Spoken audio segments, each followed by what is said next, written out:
পৃথিবীর টাকা ছাড়া যেমন অন্য কিছু নাই, আবার টাকার অভাব কেউ পূরণ করতে পারবে না।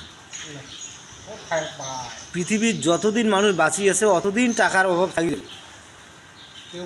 হ্যাঁ, কিন্তু এই টাকার অভাব পূরণও হবে না, মানুষের জীবনে চাওয়া পাওয়াও পূরণ হবে না। এই চাওয়া পাওয়া চাইতেই চাইতেই চাইতেই পাইতেই পাইতেই পাইতেই মানুষ মৃত্যুবরণ করবে।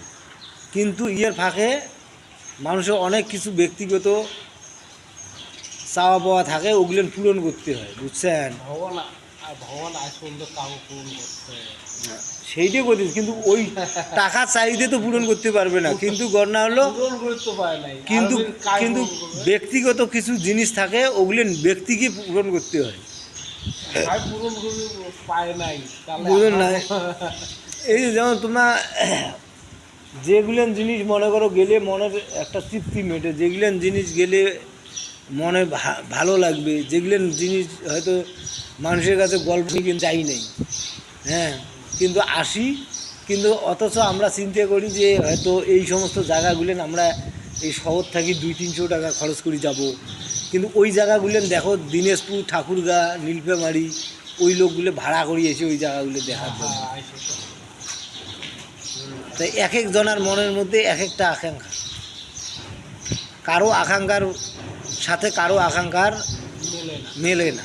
এই হলো বাস্তবতা, বোঝেন নাই? তাছাড়া আর অন্য কিছু না। না হলে যে ঘুরতে পারবেন না, দেখতে পারবেন না, ওটা কিছু না। ওটা মনের মধ্যে একটা আকাঙ্ক্ষা থাকে যে আমি এই সমস্ত জায়গাগুলো যাব। কারো আকাঙ্ক্ষা থাকিও হয় না, কেন ওই আকাঙ্ক্ষা করে গেলে এই মালটু লাগে, নাহলে তো আসতে পারবে না। জানেন তো, যারা মালডু লাগে, যারা বাড়ি থেকে আসার জন্য চেষ্টা করে, তাদের বিষয়টা হচ্ছে এক।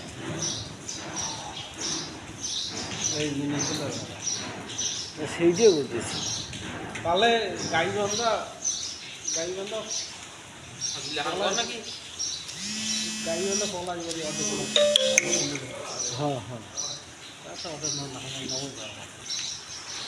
যাওয়া যায়, ওটা বলা যাবে না।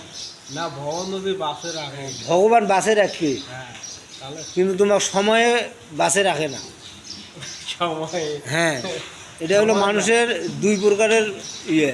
ওটাতে আমার জয়, টাকা পয়সা সব কিছু আছে। আমি কই, হ্যাঁ, আমি কই ওটা আমার জয় খেয়েছি। আমার পুজো ওটা যদি মন্দির না হোক থাকে, তা আমার ওটা জয় লাগছে। মানুষের কিছু মানুষের টাকা পয়সা সব কিছু আছে, আমার জয় লাগছে, কিন্তু মনের আকাঙ্ক্ষা মিটাতে পারবে না।